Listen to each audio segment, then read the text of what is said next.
জুলাই সনদ বাস্তবায়ন নিশ্চিত হলেই এনসিপি এতে সই করবে বলে জানিয়েছেন দলটির সদস্য সচিব আক্তার হোসেন।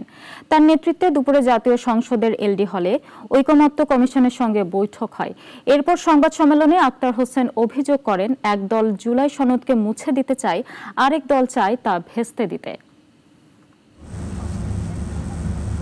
জাতীয় ঐকমত্য কমিশনের আলোচনায় সক্রিয়ভাবে অংশ নিলেও জুলাই সনদে এখনও স্বাক্ষর করেনি এনসিপি।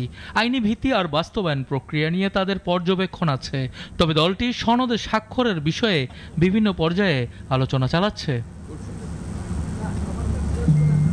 দুপুরে জাতীয় ঐকমত্য কমিশনের সঙ্গে বৈঠক করেন এনসিপির প্রতিনিধি দল। নেতৃত্বে ছিলেন দলটির সদস্য সচিব আক্তার হোসেন। বৈঠকের পর সংবাদ সম্মেলন করেন তারা।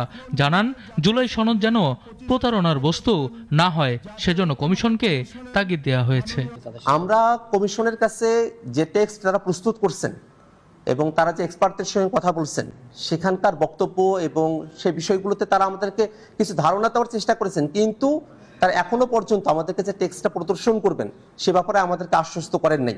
জুলাই সনদের স্বাক্ষর শুধু আনুষ্ঠানিকতা উল্লেখ করেন আক্তার। এর বাস্তবায়ন নিশ্চিত হলেই জাতীয় নাগরিক পার্টি এই সনদে সই করবে বলে জানান দলটির সদস্য সচিব।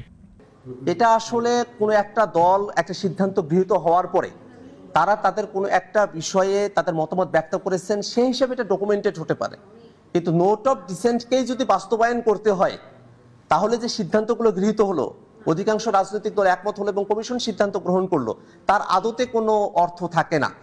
জুলাই বাস্তবায়নের আদেশের ড্রাফট উপস্থাপন করতে জাতীয় ঐকমত্য কমিশন অপারগতা প্রকাশ করেছে বলেও জানান আক্তার। বৈঠকে এনসিপির প্রতিনিধি দলে ছিলেন সদস্য সচিব আক্তার হোসেন, যুগ্ম আহ্বায়ক সারোয়ার তুষার, খালেদ সাইফুল্লাহ, জাবেদ রাসিন এবং যুগ্ম সদস্য সচিব জহিরুল ইসলাম মুসা। ঐকমত্য কমিশনের যে সিদ্ধান্তগুলো গৃহীত হয়েছে, সানি আহমেদ, নাগরিক, ঢাকা। থাকুক না কেন